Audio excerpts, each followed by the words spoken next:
How are you guys? How you been? I got a headache. Oh, I'm sorry. Well, just like Stephanie has not been well for the past week and a half, and like I'm trying so hard to not get hit by it, but it's so difficult to resist an illness when you cohabit with someone who has it. Yeah. So, like, I thought I beat it last week, because last week on, I think it was Thursday, I came home on Thursday after work, and I climbed into bed at 5 o'clock. Like, that was the first thing I did. I got home, and I was like, well, time to go to bed. I woke up to eat dinner for, like, 20 minutes later, and then I went, like, right back to bed again. And I woke up the next morning, I felt great. I was like, okay, wow. They're, like, the only reason why I should have been able to have slept for like 13 and a half hours is if I was fighting something. But I felt good. I was like, I think I got it. And since that day, I feel like I've just progressively been losing ground to it ever since. Oh. That sucks. I'm sorry about your head. This is usually the part where Leon says, I feel great. I do. I mean, you know, but that's unneeded right now. It's never stopped you before.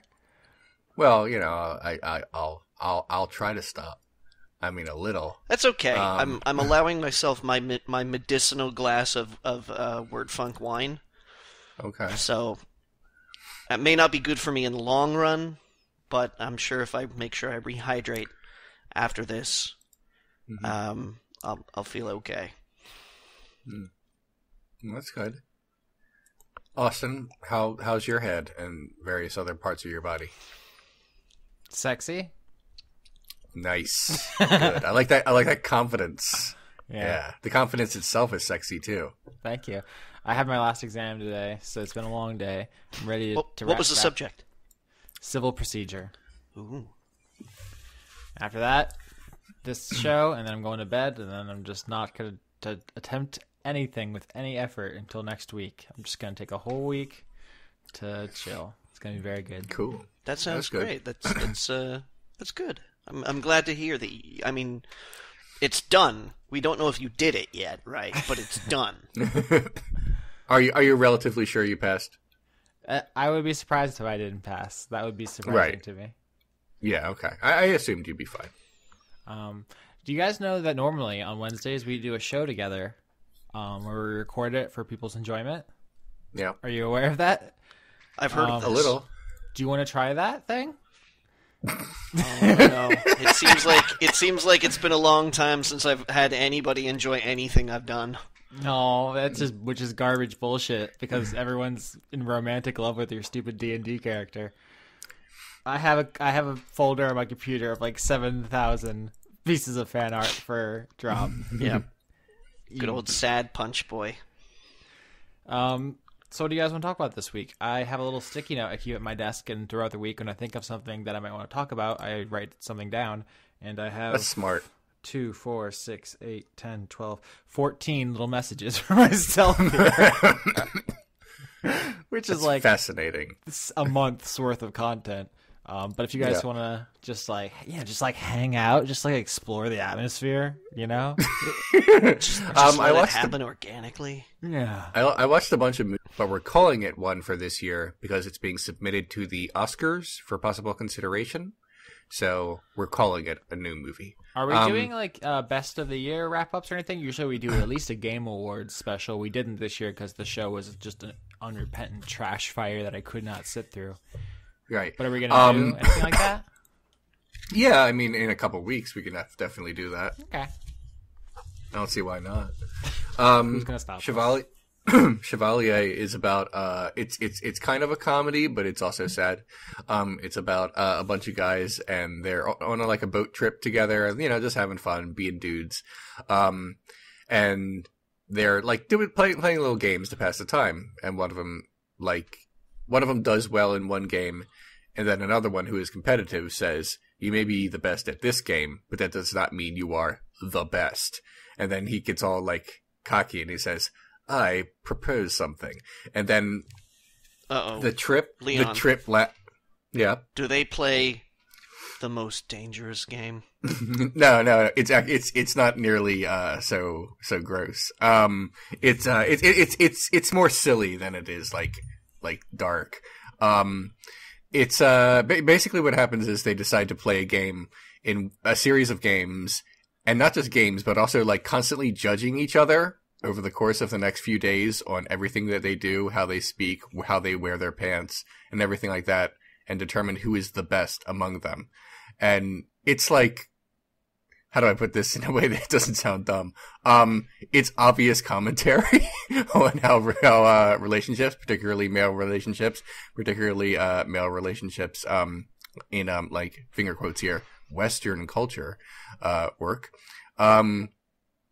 It's really good. I don't want to spoil anything more than that. That's just the premise. I don't want to say how it actually happens. It's also very funny. Sometimes humor doesn't translate when you're watching it in a different language, and sometimes it just kind of works like universally. I also saw Moonlight. It's also a very good film. It's basically the story of like a young boy who is gay, and we see him in early childhood, and then we see him in late teens, and then we see him like as a man, and then he fucks the moon. A gay ass Why not? moon. Sure.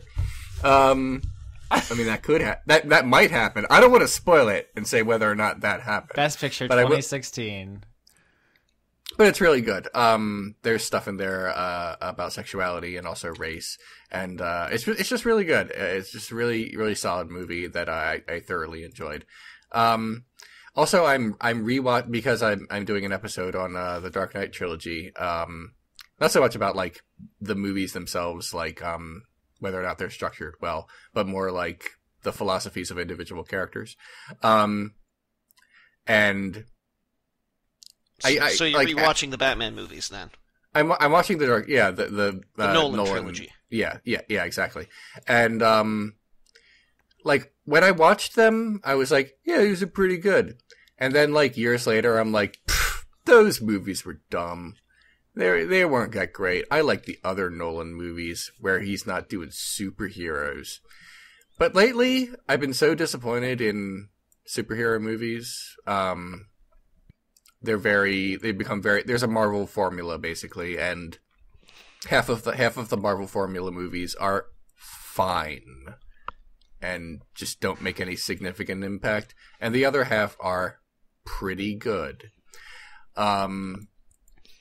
And the DC Universe movies are just trash. So rewatching these 3 Batman movies, I'm like, yeah, these are better than anything else DC has done lately, and half of what Marvel does. So yeah, I guess I like them again. Even the third one, which a lot of people say is the weakest, I don't know. I thought it was compelling enough. You know, it has problems, but all of Nolan's movies do, usually pacing and editing.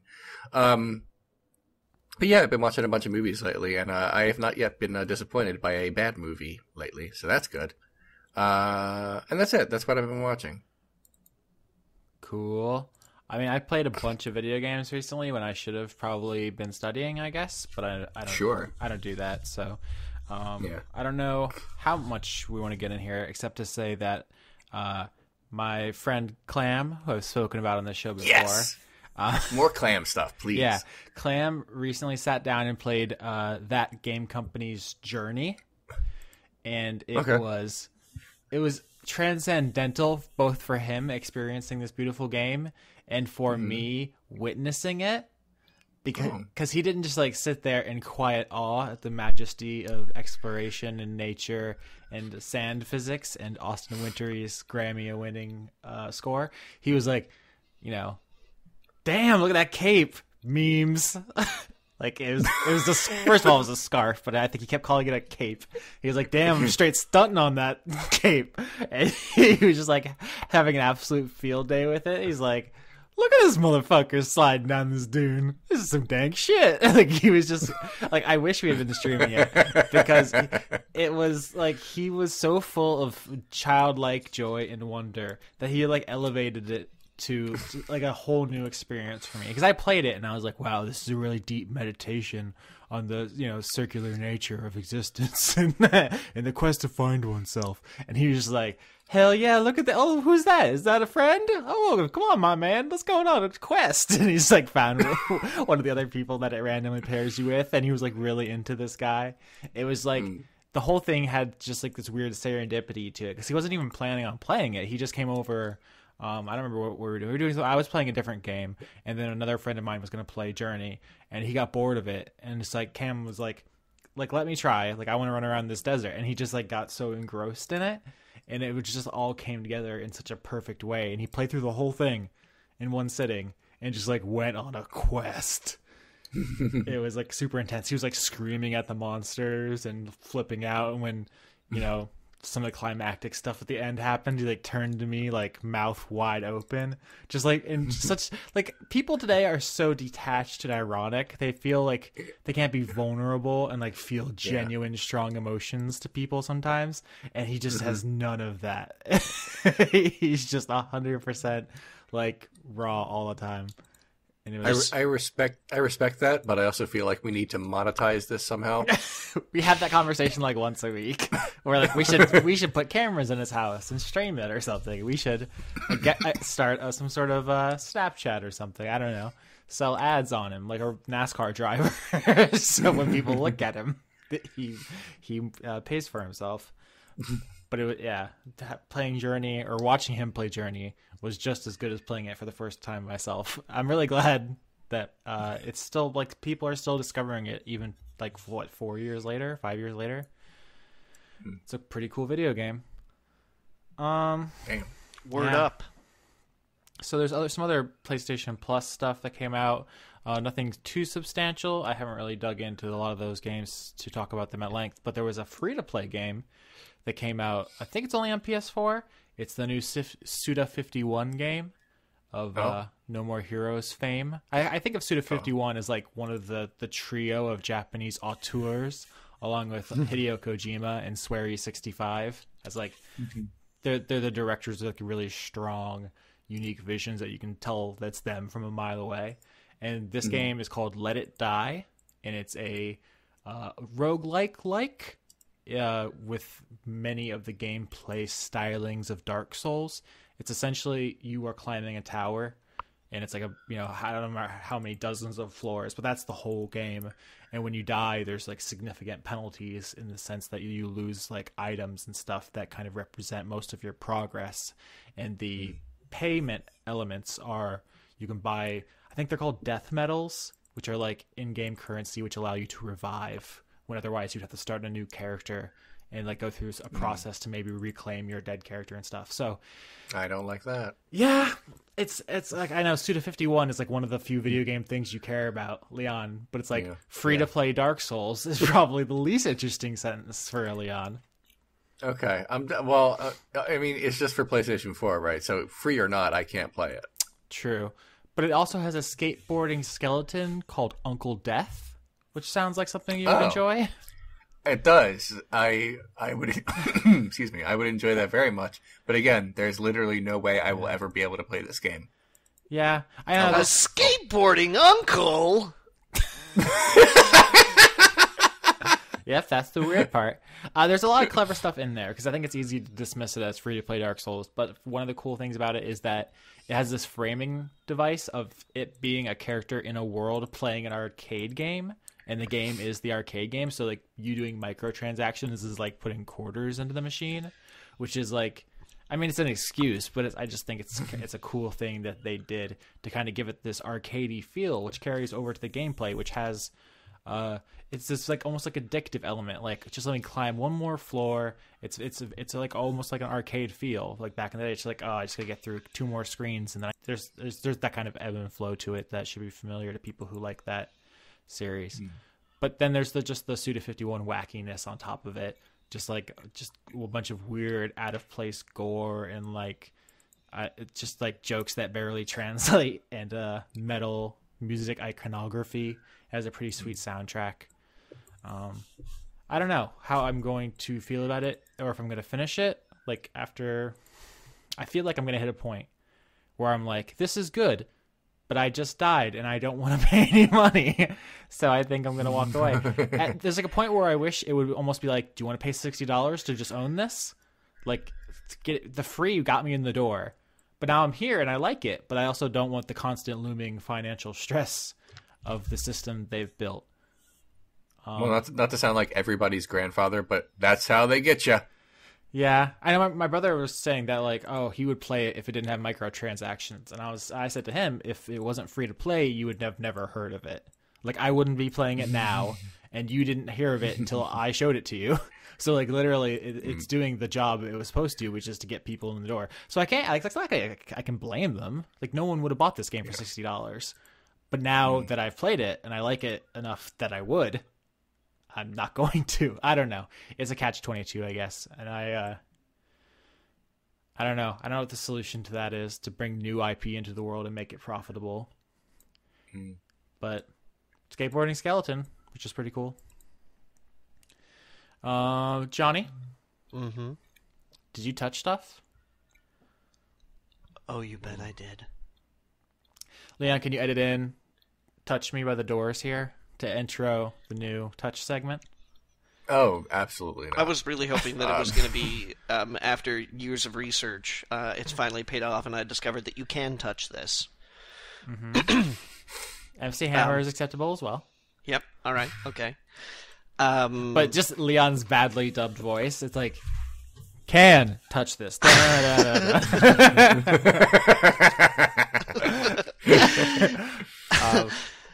But yeah, so I got my touch controllers in the mail. They arrived yesterday. We're recording on Wednesday, so that means they arrived on Tuesday.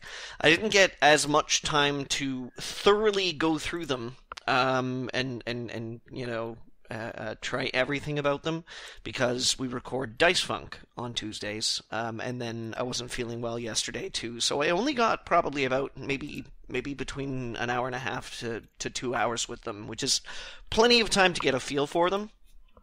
Oh, they're light. Oh, they're so light. They're light and they're comfortable. You know, like I've never had an opportunity to try the Vive, the HTC Vive, but every time I look at it, I see the control wands, and I think to myself, PlayStation Move. You know, they're slightly stranger looking PlayStation Move, which is something weird to say about the PlayStation Move controller, because they've got that big old glowy ball of light on the end. But they're just kind of like uniformly created for each hand, and they have track pads, and, you know, like, I mean, I love my Steam controller. My Steam controller is great. Like, I think Valve is actually doing a reasonable job of being a hardware, at least, co-developer. So I've never had my hands on the Vive wands, but they've always just looked a little awkward to me. These are so comfortable. The touch controllers are so comfortable. Like, it's the fact that in the first place they're ergonomically designed for each hand. So there's a left control and a right control, very specifically, and they are made to fit into your left and right hands. They send you like a plaster mold that you dunk those bad boys in, and you're like, yes, these are Johnny's hands. Yeah, basically, you know. Wait, I was joking. No, I'm like, these things feel like they were honestly made to be put directly into my hands. There's a very natural feel to them. None of the buttons are too small. None of them are too large. They're all easily within reach. And there's just some very, very clever stuff that they do with them. It can pretty much sense what you're doing with at least your index finger and your thumb. And one of the buttons is kind of like wrapped around on the inside that you sort of squeeze with your middle finger.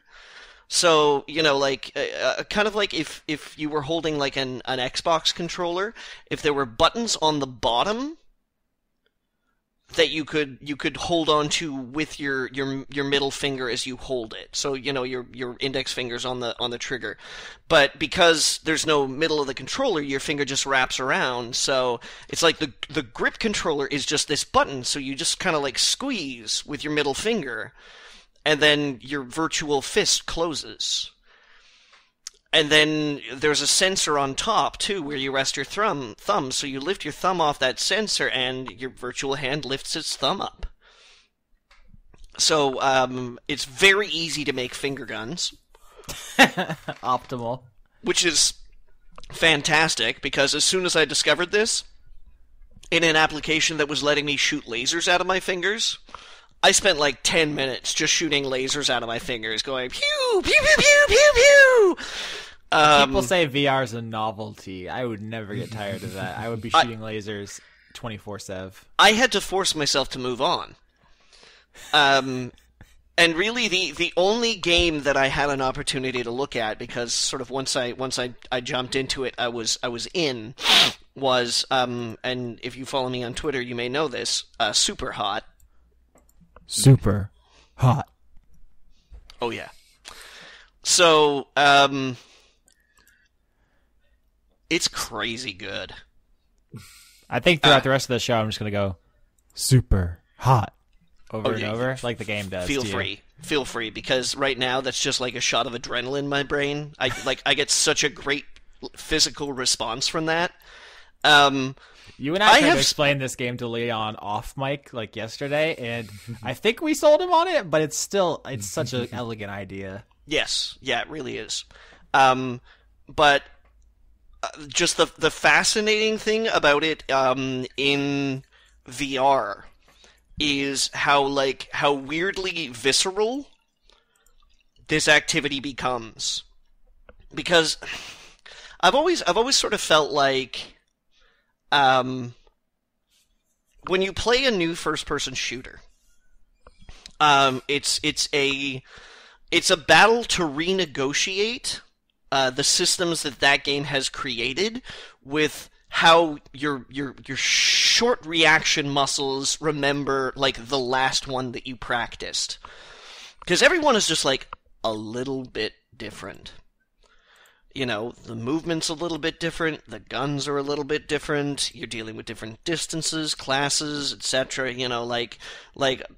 Despite the fact that Doom, 2016 Doom, and like Star Wars Battlefront, to somebody who'd never, I don't know, played an FPS before, could look at either one of those and go, yeah, that's probably the same game. There are just these slight differences, but then being given that and having manual control over something to try and aim properly, the more time you give these guys to move and respond.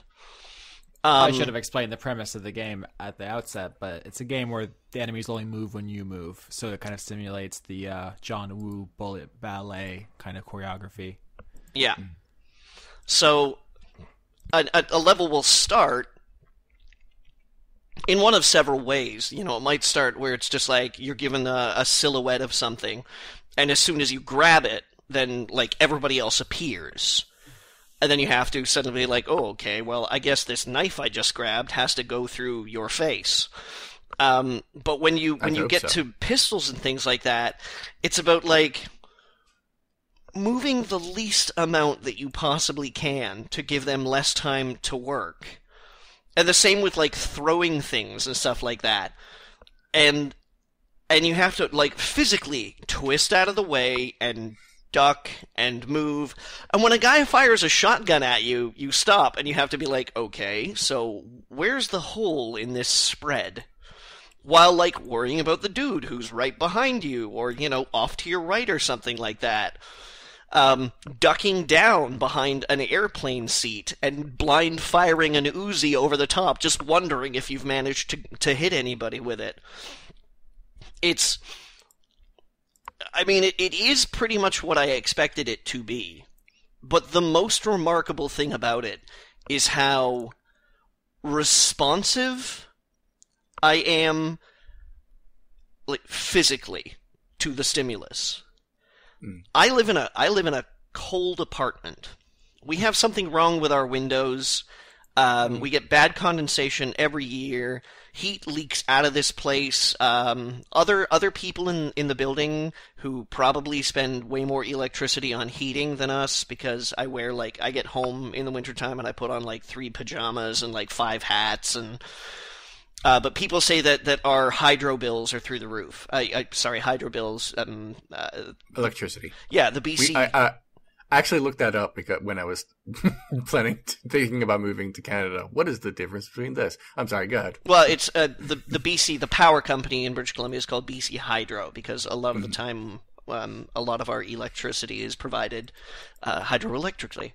That's so Canadian. But yeah, so people say that our hydro bills are through the roof compared to other places. We're currently having engineers look at it, but I was straight up sweating. Not because I was doing backflips or exercising or anything like that, but I was so responsive to what was going on that the tension was palpable. And I actually had to take some time to calm down after I turned off the game before I went to bed. Now, did you play the original Super Hot? Because they're different games. They are very different games. Yes. Okay. And that's the funny thing about it is that I'm like, I can't imagine going back and playing classic Super Hot now. That's really impressive that it's been so transformative that you're still feeling it viscerally, even though you've been through something pretty similar. Yeah. Like, I can scarcely believe how just that presence of having, an analog for hands in a virtual space can completely change the game for me like that. Yeah, the takeaway was amazing. I'm blown away by it, honestly. And now, of course, there are like so many other things that I'm looking at, and I'm like, oh, I want to try that. Like, I want to try the sculpting programs. I want to try Job Simulator. There's a couple of other, like, apparently Steam already has support for the touch controllers built into it. Mm-hmm. They're like, oh yeah, absolutely, like. So you can run some of the Steam applications with the touch controllers, and I'm looking forward to doing that. I'm really, really blown away by how crucial it seems to have some kind of motion controllers in VR, and now I can't believe that Oculus didn't bundle these together. Yeah, it's such a marked distinction from, say, the last generation of motion controls, like the Wii, where like I played Twilight Princess with and without motion controls, and really all it did was detract, if anything, right? It's the same mechanics, it's the same game, but now you make me go through another step. But this sounds like absolutely transformative, and it's like essentially a whole other thing, which is like it's 100 times what those old motion control things added to games. It is really weird because in Super Hot specifically, you are just a disembodied pair of hands. And then they kind of have a hitbox where it's like, if a bullet or a knife or a weapon or a fist or something like that strikes this area, then you're going to get hit. But there's no way for you to tell that. There's no don't get hit in this zone. So, you're kind of like stretching your hands in one direction and tucking your head under, and then also trying to reach down and grab the shotgun, or reach up and grab the one that the guy just kind of de facto threw at you, and be like, oh, okay, so I need to just kind of bend this way and then reach up, and I got it now. It's super hot. It's super hot. Oh man, that probably got old a while ago. So yeah, I mean, It's new to me though, so it's great. cool. It just sounds like if there was anything that would make me want to get into VR, it's something like this. And right now, obviously, price is just an insurmountable barrier. But someday it may not be, and like this is the thing I would want to try, perhaps more than anything else. I get the impression that the PlayStation VR is still going to be everybody's that's going to be the entry level for this generation. I think that if people are likely to adopt the tech at this point in time, they're probably going to do it through PlayStation VR.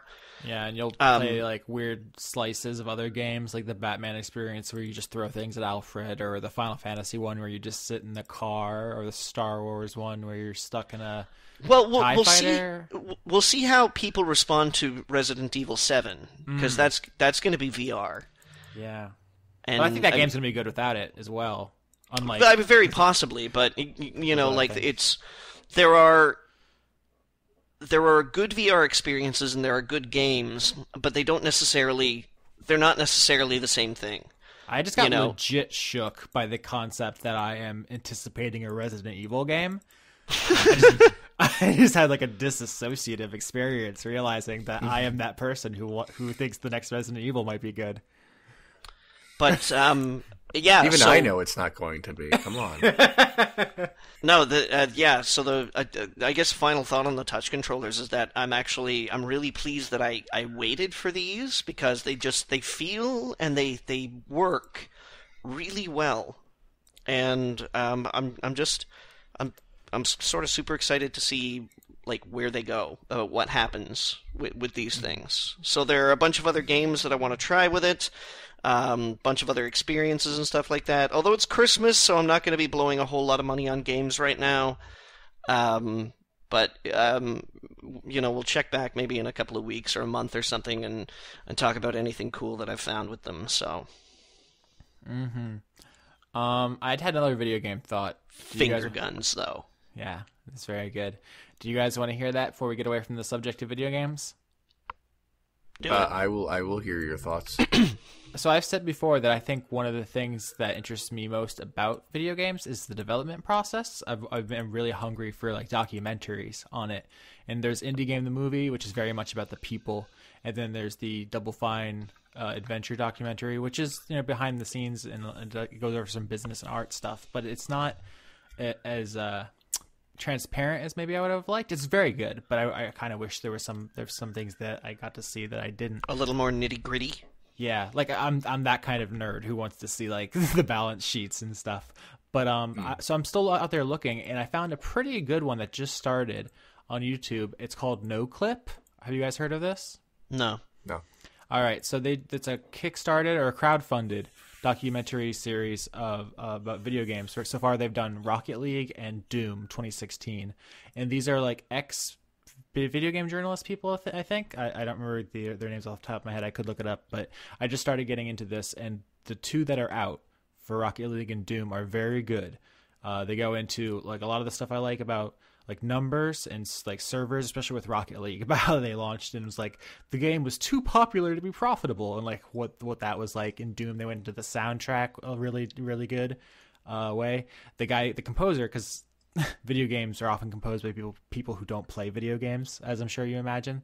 There's especially in the big AAA ones, they just kind of go out and get Hollywood people sometimes, especially for like Call of Duty, and it sounds like very generic orchestral stuff. But for Doom, they like sent the composer like video footage of the game, and he sat there with a controller and pretended to play the game to like get into the mindset of it. And he was like very into shooters and stuff, and the results speak for themselves. Like Doom has a fantastic soundtrack, and like that stuff is like so my jam. So I'm interested to see where this documentary series goes. It's called No Clip on YouTube, and if it keeps up this level of quality, I think it's something to watch going forward. And it's always like people who are doing cool, unique stuff that you want to support, and especially if it's crowdfunded, it's always good to get the word out there. So check that out. That's a thing I've been doing recently. Peep that shit. Yeah, and there's also a lot to be said about the game design, and there's like it's too much to get into now, but I think people really underestimate, for instance, what it takes to make a level or art assets and stuff, and that is it's crazy how little video games fans know about video games. sometimes. That's something that just, speaking tangentially of VR, that is kind of like exploding in the VR scene right now, is people are getting really pissed off about sponsorship. Like, speaking of Superhot VR is currently an Oculus exclusive. Because the guys who made Superhot, the people who made Superhot, did not initially want Superhot to be a VR game, and Oculus approached them and said, hey, how would you feel about kind of making Superhot, but making a VR version of Superhot if we paid you a bunch of money to do it? and they said, sure. So, of course, there's a bunch of people who have Vives, or, probably even some open source VRs sets that are a little bothered by this. And, okay, yeah, absolutely. I'm kind of bothered that I can't do the X-Wing VR that's exclusive on the PlayStation right now. But I recognize that without this injection of cash, these games wouldn't have gotten made. And, very recently there was a Medium.com post by, oh god, While you're looking that up, I actually looked up the person behind NoClip. It's Danny O'Dwyer, who used to work for GameSpot, which is like the second biggest video game site that exists. So he's probably actually pretty popular. I don't know if I'm bringing that much. I don't know if I'm bringing that much heat to this. It's a pretty big deal. Yeah. So the company is Eerie Bear Games. And they released a launch title for the HTC Vive called Light Repair Team Number 4. I bet that was great for SEO. And he basically breaks it down. The guy who co-founded Eerie Bear Games, named Joe Radak. So Joe basically breaks it down and pitches two hypothetical budgets of, this is how long it took us to make it, and if we had budgeted like this, and this is like the cheapest way that we could have done it, and you should never budget a game like this because it doesn't work like that, and this is an awful thing to do, but let's just say this is an ideal world where, when you pay a developer this much money, that the government doesn't take this much in taxes, and you're not paying for this much insurance, and he doesn't even include stuff like support that happened after the game was released, or anything like that. And he estimated that his company, simply by virtue of making this game, cost them about $36,000. Mm-hmm. Which is, that's actually really low, I would think, considering video game development. It's true, but that's like after recouping sales and things like that. Mm-hmm. So this isn't like it cost me $36,000. Oh, here's what I made back. Yeah. It's him saying I lost $36,000 as of like making this game at this point in time, and that was the most conservative estimate, I think. And Dean Hall too, who did DayZ. Also made a post that was like, wow, everybody's getting really angry at VR developers these days for taking money to make games that never would have gotten made unless somebody paid them money to make them. Yeah, the math, if you just multiply the number of people with headsets times how many, dollars of average VR game costs, like that is crushing to see just the absolute ceiling on that. Those are bad numbers. There's no money in it at all, and anyone doing it is either brave or stupid, or probably some combination of them, and we should be thankful. It's a miracle any video games get made. Joe Radak actually says that. He says you've got to be crazy, stupid, or really brave to get into VR at this point in time, but the thing is, those are the people that we need right now. Mm-hmm.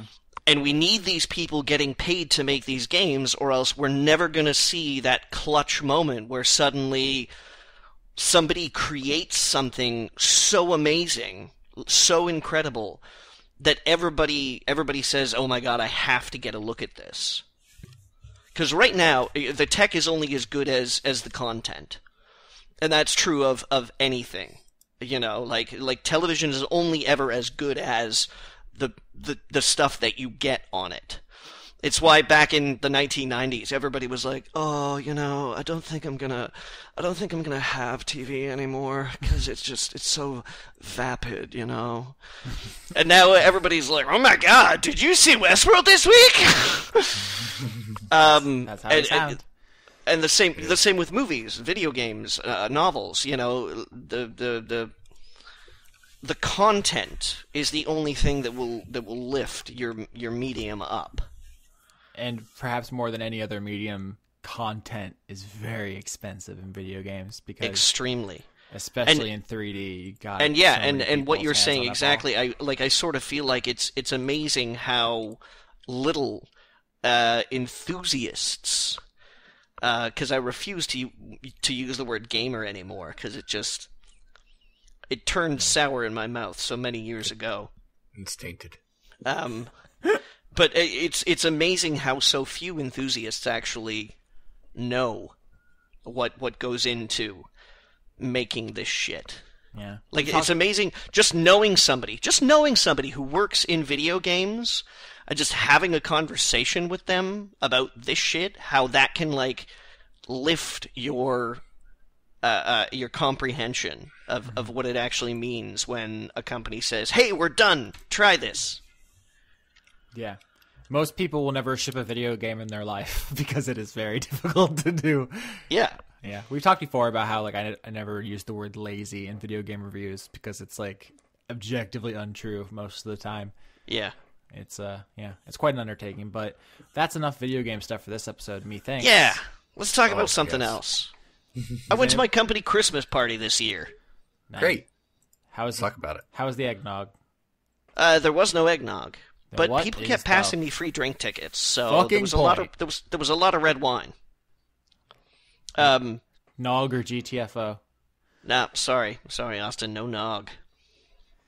But you know what we did have?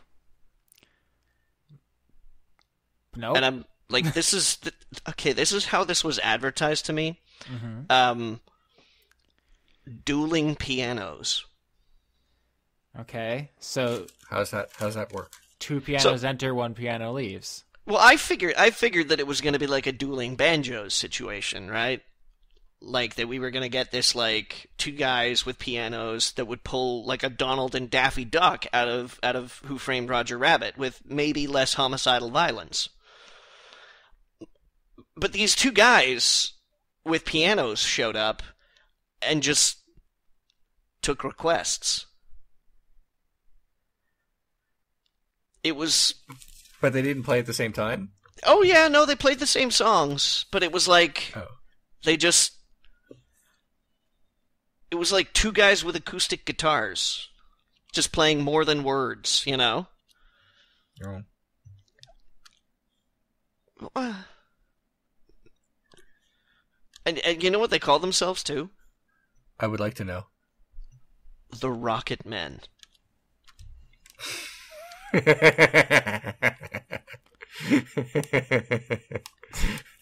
It's very like Lone Rangers. One of them, it was very Elton John.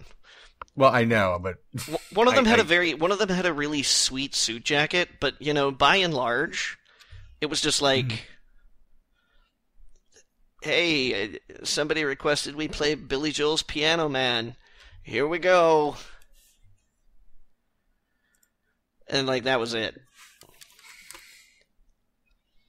Can you guys think of a situation where you'd want to get that for other people? No, I want to say no. Unless it meant you leaving the room and locking the doors.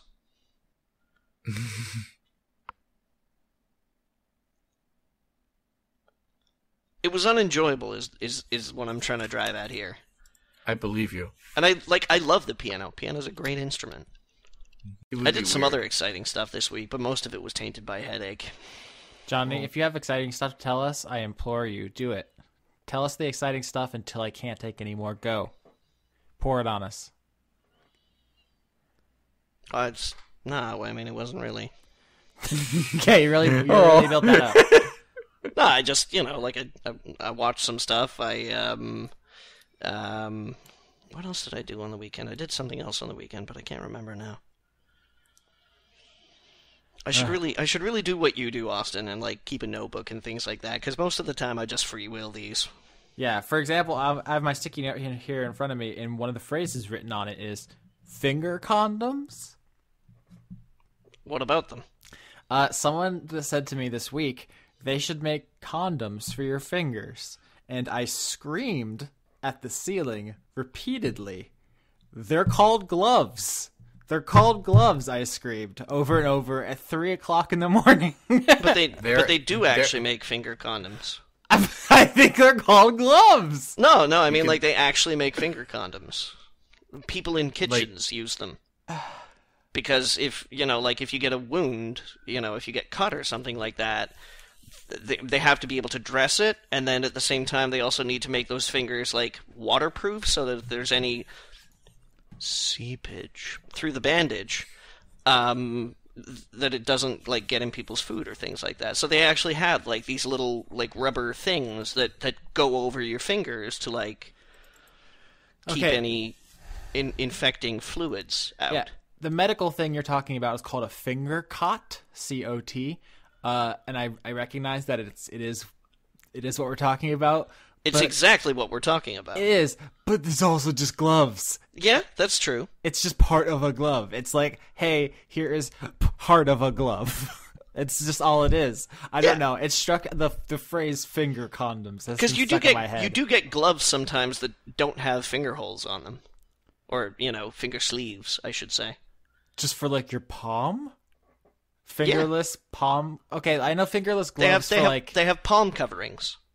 For the record, I'm talking about like latex, not like warming mitts. I realize they make fingerless gloves and like Michael Jackson style gloves. I'm talking about like for medical and like driving gloves and things like that. Yeah. Mm-hmm. Anyway, what's creepier? What's creepier? Do you think if somebody gets into a situation where they need to, have a watertight barrier between their fingers and the world? Somebody who is like, okay, only these two fingers. And then, like, they roll the finger cot on in front of you. Or somebody who's just like, no, the whole hand's going in. And then, like, they get that, like, glove snap and everything. Which one gives you the heebie-jeebies more? Anyone who has finger cots on them is a serial killer. That is a fact. That is an absolutely factually supported objective fact.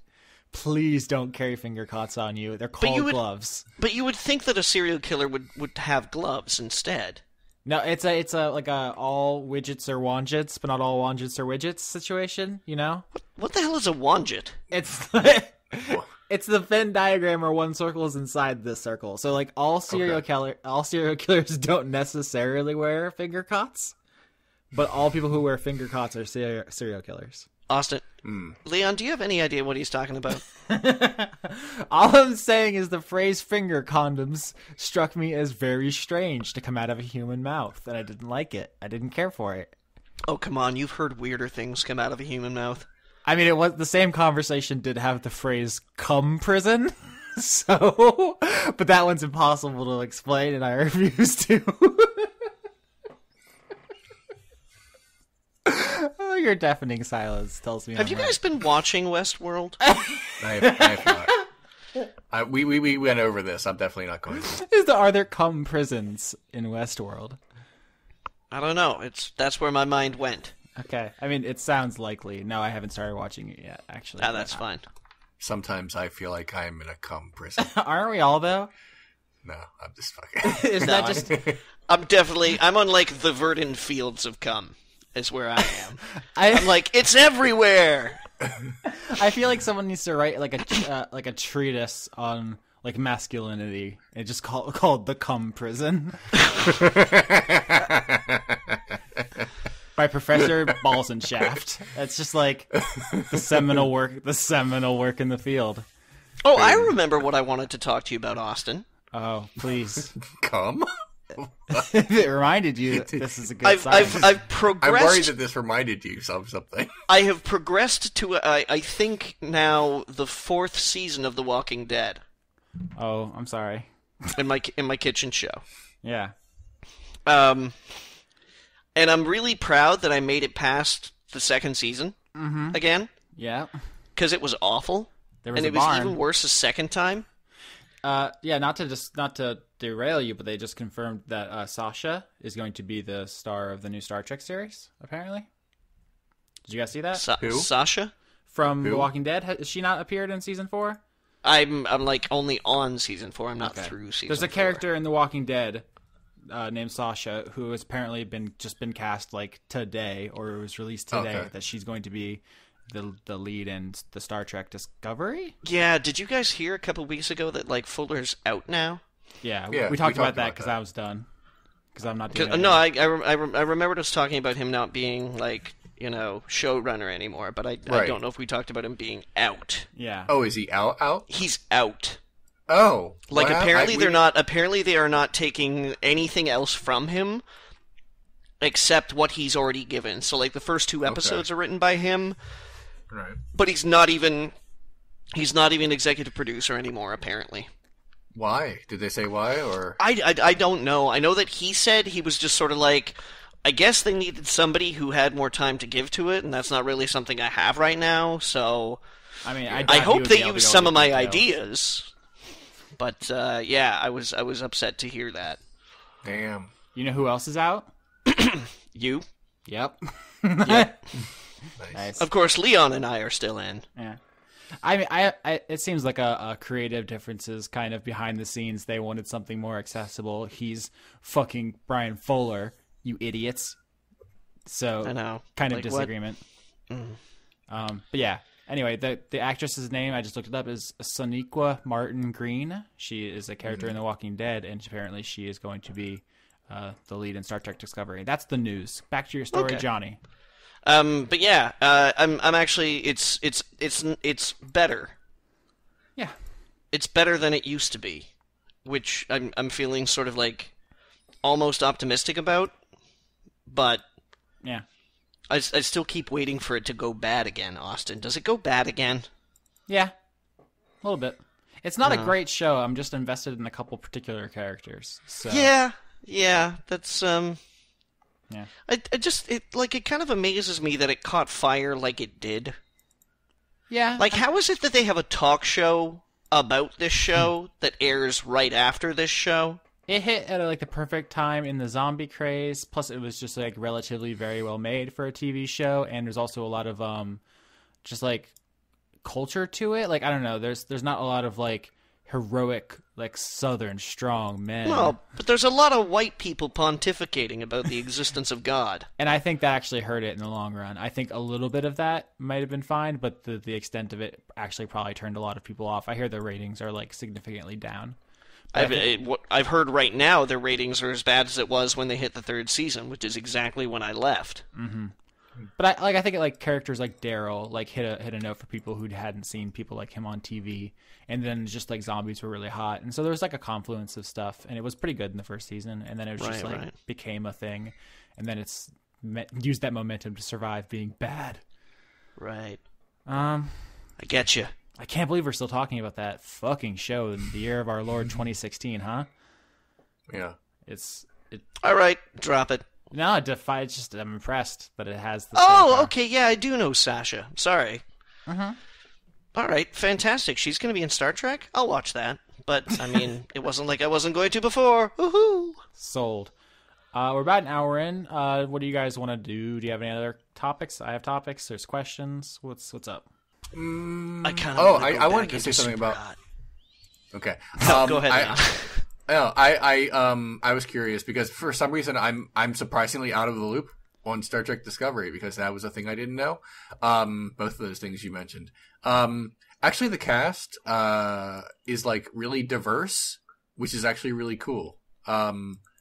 And like a character has been already like announced that like we're getting like our first like canonically gay. But besides J.J. Abrams' universe, Sulu, but like in a television series, like conceived that way. So I'm excited. It is going to be played by Anthony Rapp, who is in Rent, but I'm not going to hold that against him. He didn't write it. Yeah, it's not his fault, and he was fine in it. Have we talked? Sometimes you all just the- gotta take the jobs that come your way. Right, all the actors to pay the rent, were good as at it were. Yeah, no, Rent as a fine cast, they all sing well and dance, and they're very good. I just don't like the thing. Have we Okay, talked about how anyway. Rent is like partially plagiarized? I did not know that, but now I have a new reason to hate it. I have to pull up some facts because I don't like know enough off the dome to just spit it out here. But I recall somebody, I think it was like an LGBT historian, and I probably just messed up the acronym, was talking about how there was like some memoir from someone in that community who like had some of their work taken basically without attribution for Rent. But I don't have my sources in front of me. So, questions? Before we Sure. go on to questions, I also want to say that I was passed some music this week. Oh. Have you guys heard of Leaf? No. LE1F, like the digit 1? Oh, Jesus Christ! Let me guess. Norwegian death metal. No. Damn. Queer New York hip hop. Oh. Neat. And like really I don't queer. believe that still doesn't justify the name, but okay. Look, I'm And- progressive. I'm progressive, but that's too much for me. He to runs. a point. He apparently he runs his own hip hop label out of New York called Campin' Street, and it is just like it is super dope, yo. Is accepting numbers as letters the next civil rights frontier? Because that I don't know if I can. I don't know if I can join that picket line, boys. I don't know, but this guy's got some style. Yeah. And it's like it's really incredible because I mean he's African American, he's black, and there is like, I mean, the politics of being black and gay are really touchy in America. I mean, That's what Moonlight's about. shit. There's the Frank Ocean album dropped this year, didn't it? That was like really recently.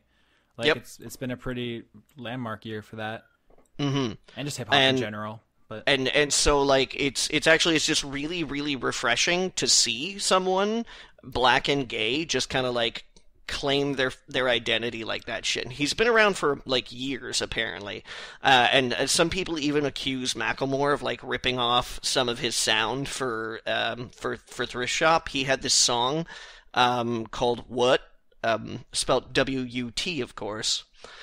And a lot of people are like, "Oh shit, did Macklemore steal that?" I mean, if you're starving for queer hip hop, people, check him out because I mean, even if you're not starving for it, you should check him out anyways because his like, fuck, he's got style.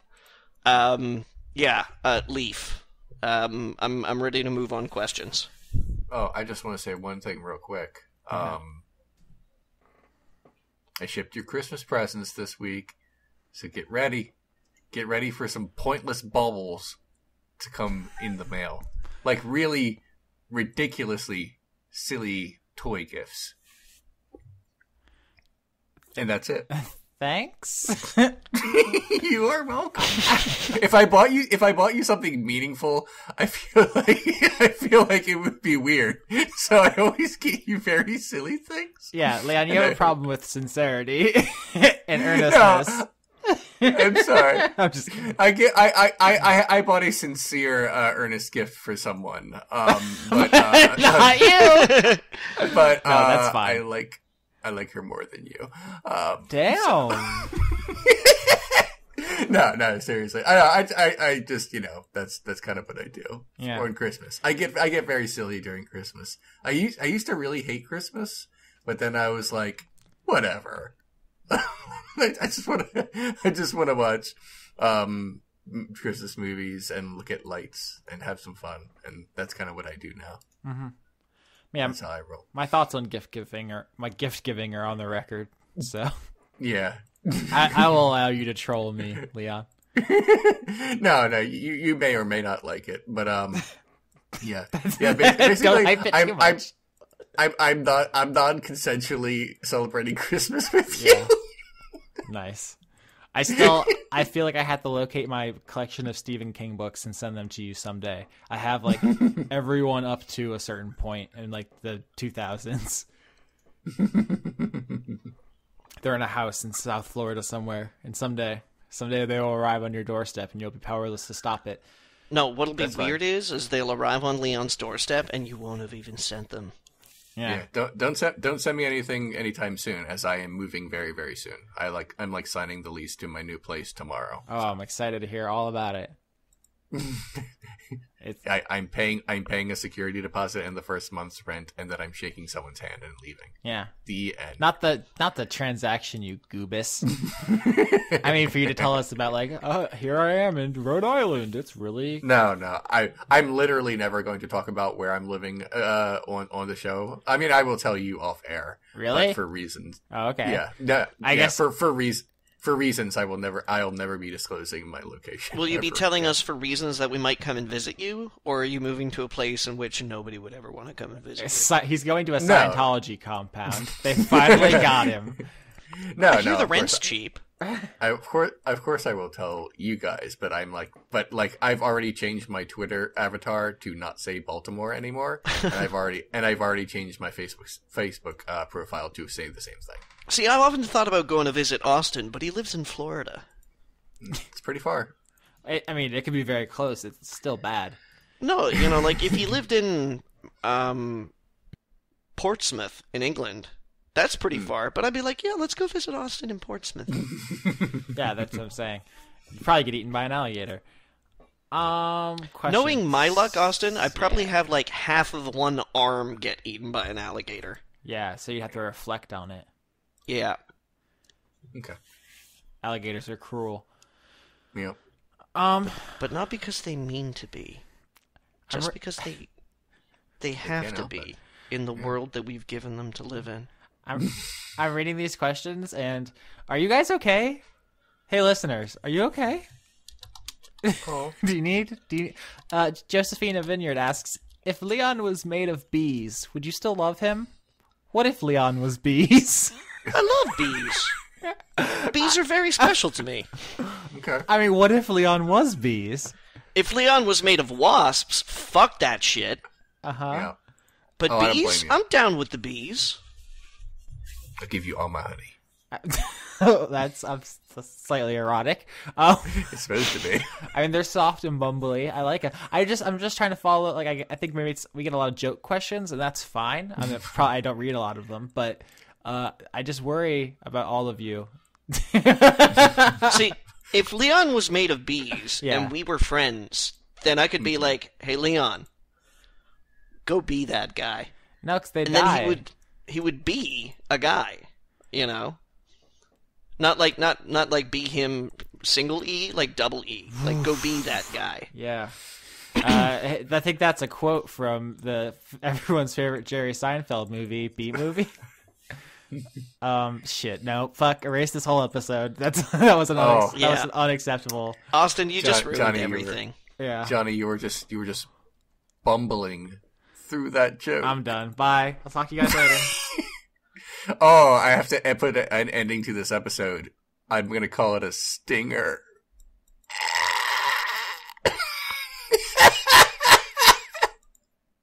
Leon, Deal with that it. I'm sorry. joke just gave me hives.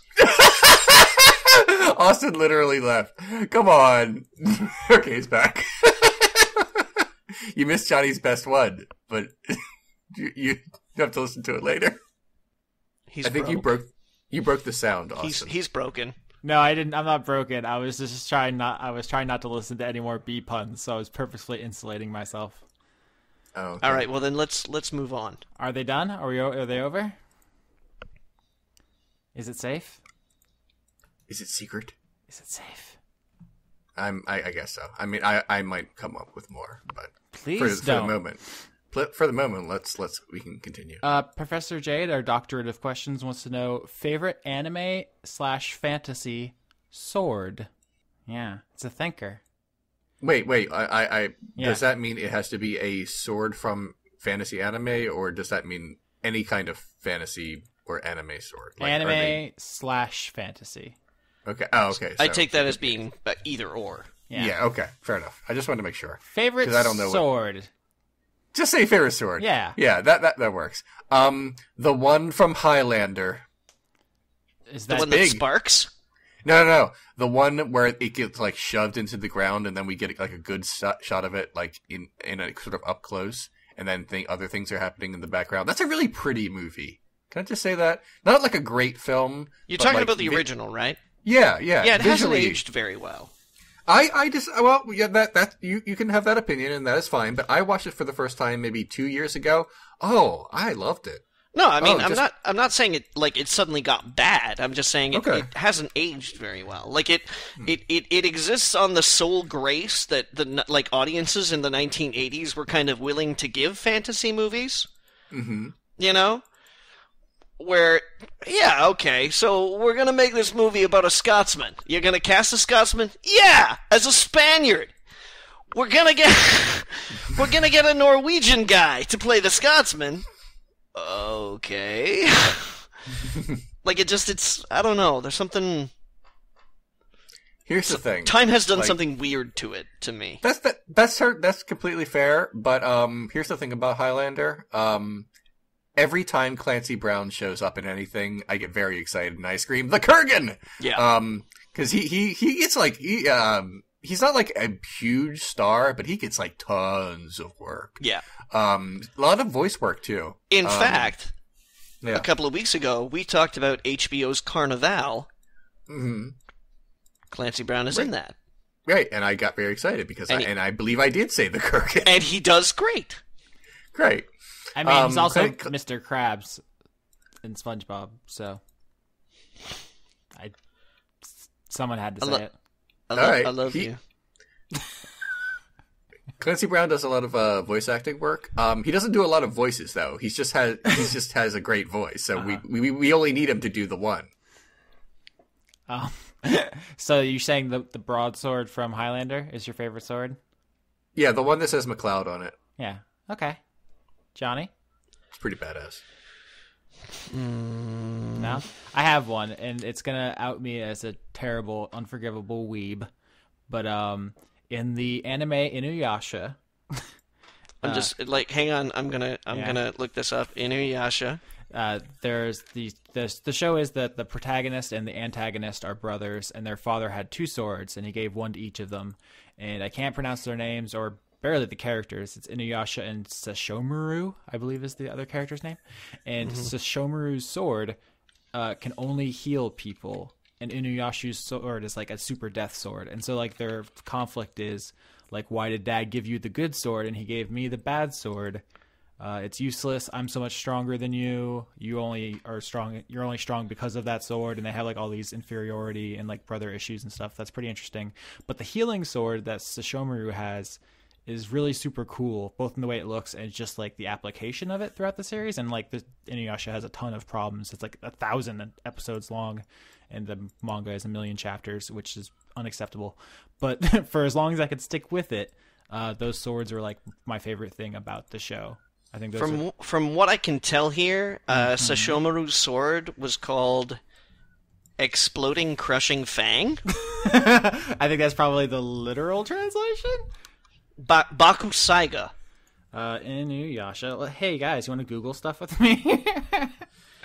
I'd have to go probably something pretty simple. Satoichi's sword. So, do you want to tell people what that is? I mean, there's like 100 of those movies, right? Yeah, but I mean, they're all about the same guy. His name is Zatoichi.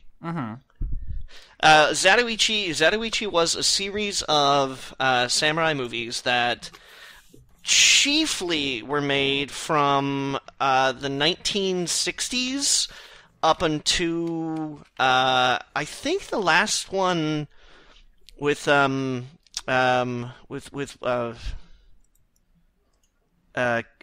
not what's his name?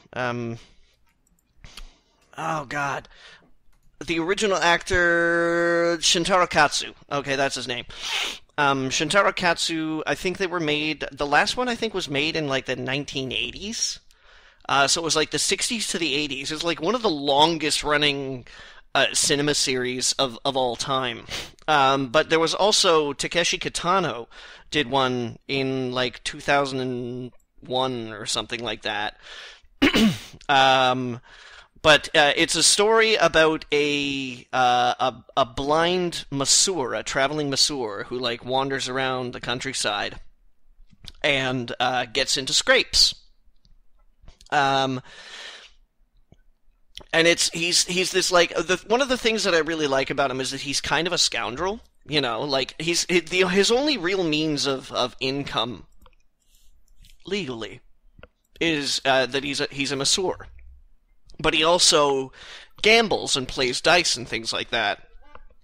And as the movies go on, he pisses off the criminal bosses and governments and all these people die around him like constantly, but he just kind of like he just sort of keeps going on, you know. I love them. They're so humorous, but also like super dark, and yeah. Yeah. Did I mention he's blind? So yeah, they have this like he basically his sword is in his cane, so he walks along and he uses his cane to like feel around, and he uses this like quick draw style of sword where he'll just grab the cane and he wields his sword a blade side down as though he were like, you know, stabbing somebody with a knife. So it's not like a classic samurai movie where, you know, dudes who are like super honorable face off in battle against Tom Cruise. It's a little more dirty, you know, like it's a little more Yojimbo, you know? I feel like more people know about Zatoichi from like parodies of it than from the thing itself. Like I remember in the novel World War Z, there's like a Zatoichi section of like someone like wandering around in Japan and like doing it's like a pastiche, or so I don't know if it's like a full on parody, but I remember reading that and being like, do they think people who pick up these kind of books get this reference? It's one of my favorite Japanese like movie series, honestly. I think like a couple of years ago I had the opportunity to grab the collector set of Blu-ray and DVDs from Criterion Collection. It's a beautiful set.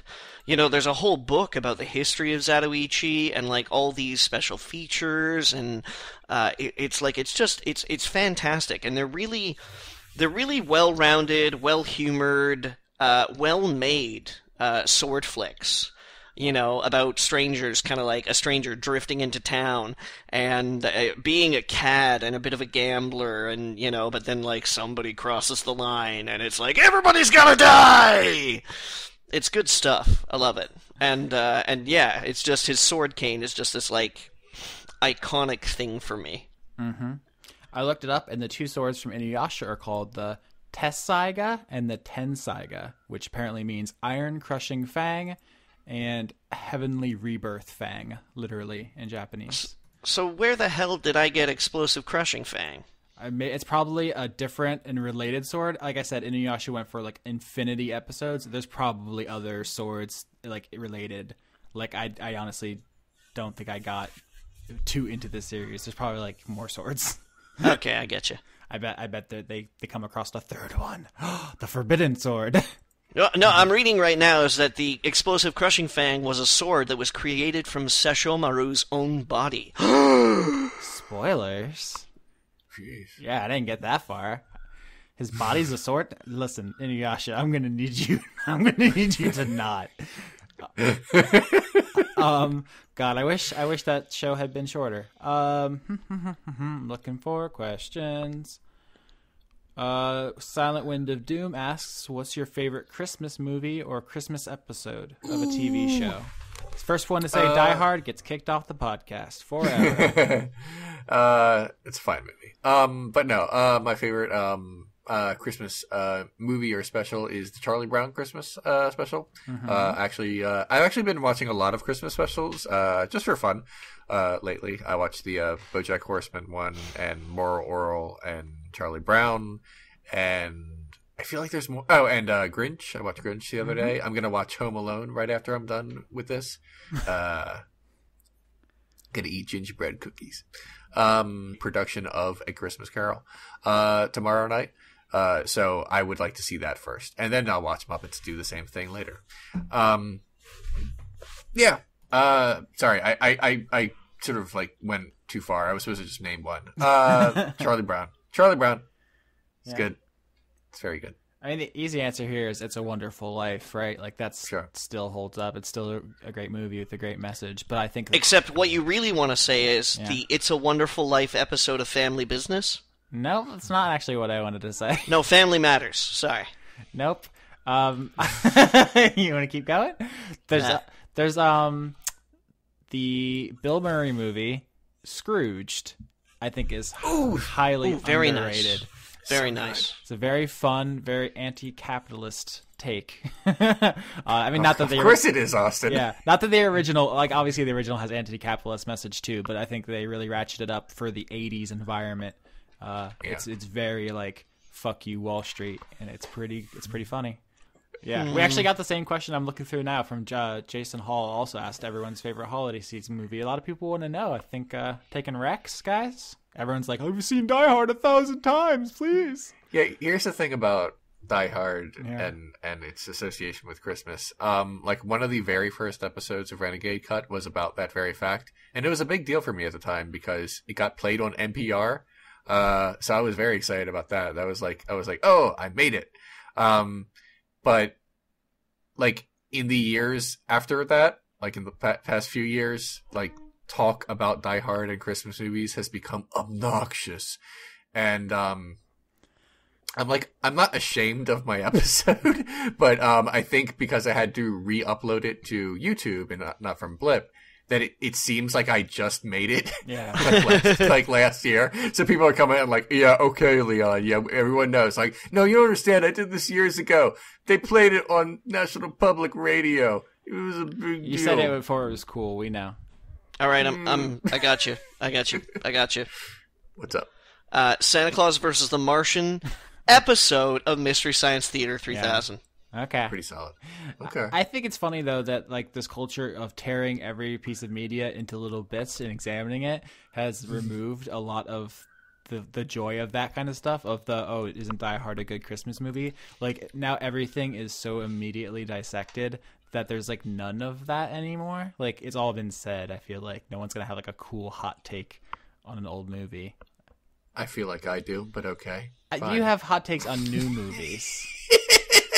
You know what I'm saying? Leon, I don't know if your takes are hot necessarily, but I do believe that they are well crafted.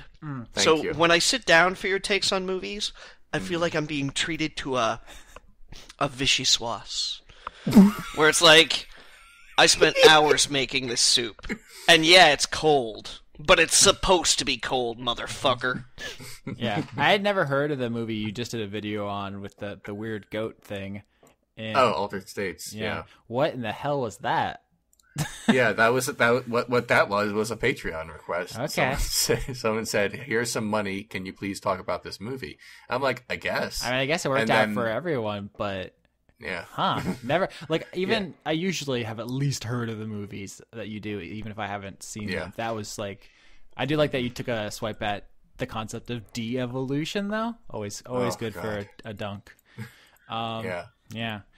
Quick one here. Guy Montag asks, does the world really need another World War II movie with white cishet men in the lead, even by an acclaimed director? Pretty clear reference to the upcoming Christopher Nolan flick Dunkirk. Are we? There was also like I think Mel Gibson made one recently, or was that not about World War II? Is Mel Gibson an acclaimed director? He's a director. I think he has garnered acclaim, but not what I would call universal acclaim. Okay. Fair, yeah, that's a good point. But I mean, look, Christopher Nolan is an exciting director for me, but no, I think the question actually is something I hadn't considered, which is, I think I've seen enough World War II movie about those guys. I think I've seen them. Yeah. Are you guys excited for Dunkirk? I'll watch it.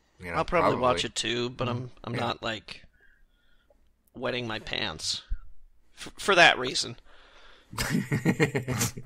Yeah. By the way, a better term for cishet people is muggle. That's pretty funny. Thank you. And I know, like, I understand that from, like, statistically, like, that's probably who a World War II movie would be about. But, like, that doesn't mean that you can't find some other avenue to approach it from, even if it's not. Yeah, there was that one that necessarily- Steven Spielberg did about the gay horse. Okay, I know you're joking, but like that is, yeah, like approach a war movie from a horse's perspective. That is fresh. I don't know. I'm sure it'll be fine. Like Nolan's a fine director, but it doesn't get me excited. I kind of like once the first Band of Brothers got made, I was like, yeah, that's it. Yeah, You know, like because as far as I was concerned, being able to follow the campaign and based on like actual people, you know, their actual accounts of what happened and actual statistics and things like that, and the production value in Band of Brothers was so good.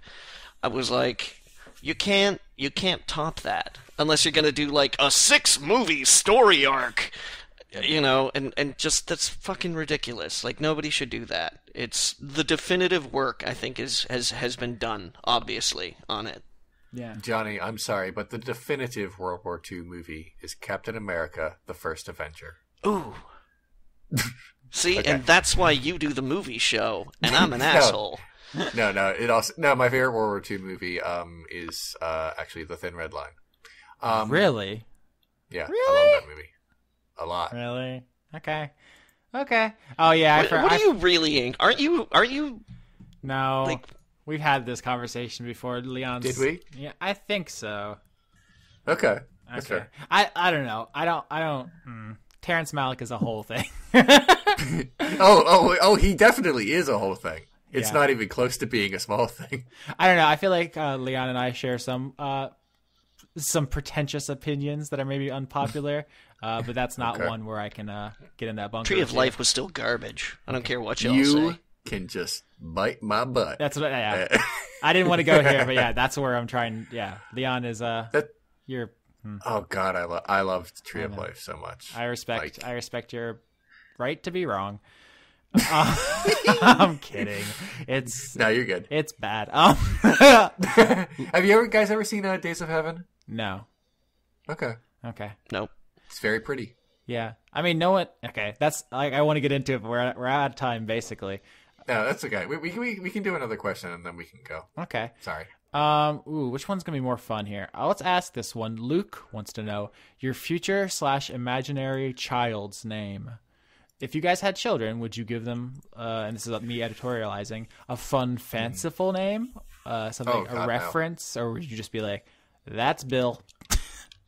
He is Bill." I feel like it's well established that I'm absolutely not going to and can't now have children. But were I to have a child, no, like I would at the risk of sounding like a jerk, I would give said child a normal name, because and like I said, I'm not bashing anyone who's like names their kid like Eurasia or something. It sounds really pretty. But I don't want to. How do I put this? I would like to name my kid something that I'm nearly confident will not result in them getting beat up for it. They will get beat up for other reasons, but they absolutely will. But you don't have to. I don't feel like I need to add on to that just so I can say that. Oh, I named my kid marsupial or something. You're like, your dad likes Terrence Malick. We're gonna beat you up at recess. You don't need to give kids a reason to be shits to each other. Right. But it's like the moment you name your kid Flavortown, Yeah. what you were essentially doing is you were making some part of their life explicitly miserable. On purpose. Like, yeah, on purpose. You're going like, oh, geez, I know that you're a person and you're going to carve your own identity and that you're going to do things and you're going to have feelings, but I'm going to name you Flavortown because this is all about me! The only good thing about being named Flavortown is that you can kick open the door and say, "Welcome to Flavortown." Yeah. But beyond only that, no. only once you get to that age. If you make it. If you make it to that age, because there's a big period of time there between, I'm going to say, the ages of 3, when people start to actually comprehend the ramifications of language and names, to about probably the age of 23 or so, when people just kind of go, wow, labels and names sometimes seem so arbitrary. Like, so my name is Jeff. Big deal. What does that mean? It means nothing to me. And your name is Flavortown. How strange, but... I saw a guy on ESPN earlier whose name was Booger. The chyron at the bottom of the fucking screen was like, "This is Booger, ESPN analyst." And I was like, "God bless." I crossed myself, and I was like, and you see, Leon's a grown ass man. And he still can't prevent himself from that reaction. And I got to admit, I got a strong smirk going on right now. So if somebody ever introduced themselves to me and was like, "Hey, the name's Booger," you'd be able to see it on my face. Yeah. If someone said, "Hey, my name's Booger," I'd be like, "No, it's not. Oh, It can't be." I just looked it up, and this isn't as fun. Like, that's a true thing that happened to me this morning. I actually did see that, but apparently that's not his Christian name. The chyron said Booger McFarland, but apparently the name his parents gave him was Anthony. Oh, okay. And he just decided that Booger sounds more dignified, something better suited for televised entertainment. In that case, it is not only appropriate to laugh at him, but necessary. Yeah. Well, he brought it on welcomes himself. Yeah. But that's what he wants. All right, no, that's okay. I mean, I'm willing to give that to him. Can you imagine how phenomenal a boy named Sue would be if it was about a boy named Booger? That song would be 10 times better. But the answer to this question is, if I was going to do something a bit nerdier, I would have plausible deniability about it. I'd be like, "Oh, this is my daughter Isabel, and I know it's an Animal Crossing reference, but maybe no one else does. That's it's just my little secret, That makes sense. In fantasy terms, I might name my kid Deckard. Nah, that's a less plausible deniability, but close-ish. Couldn't you just give him his first name? No. Okay. I feel like this is the conversation from Seinfeld where he wants his kid to be named Seven, and someone says, "Why not just Mickey?" And then he freaks out. Why would anyone name their kid that? But okay. Yep. Just because I feel like later down the road, people might mistake that for a real name. People would be like, "Oh, I didn't know that was a name." But at some point in time, somebody would be like, "Wait, did your dad name you after that dude in that old movie?" Wait, so you're future-proofing your kid? Is that what's happening? He's not a PC. Totally future-proofing my kid. Oh. I see a hole in that, Johnny. There's about to be a sequel. That name is going to be just too known. Look, now. We don't know.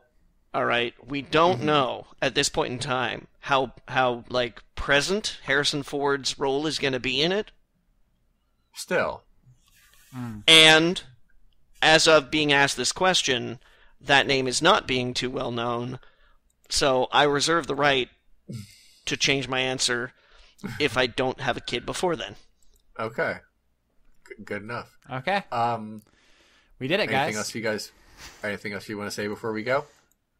Before we go, I had a Monster Energy for the first time this week because I didn't sleep one night and I had an exam. And I thought I was going to hate it and myself because I had a Red Bull once and it was vomit.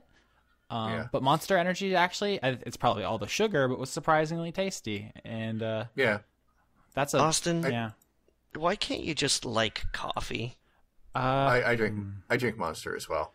And I also once had a Red Bull, and I thought it was just the worst. Yeah, Red Bull's terrible. I drink coffee. I messed that bitch up with all kinds of extra flavors to get past the coffee taste. But that was not a coffee morning. That was a meth or Monster morning. There was no other way around it. I had You made a good choice. 8-hour exam. So that's my beverage update. This episode's going to be called If Leon Were Bees, right? Yeah. No, it would be, except my name was in the title of last week's episode for the first time ever in the history of this show. Okay. And I can't do it twice, so it's got to be something else. Who's gonna stop you? Who's the police of that? No, I understand. It feels indulgent. How about Suck It, Terrence Malick? Wow. This episode might be called Austin is Wrong About Terrence Malick. Look at me, I'm Terrence Malick. I can make really pretty movies that aren't about anything. Ugh. They're about things. I know. Now I'm just being an They're asshole. about stuff. I don't even have it. There's no merit to anything I'm saying now. 5 words. What's up? 8 shots of espresso, please. Yikes. There you go. Okay, well, I mean, I wasn't planning on living that much longer anyway.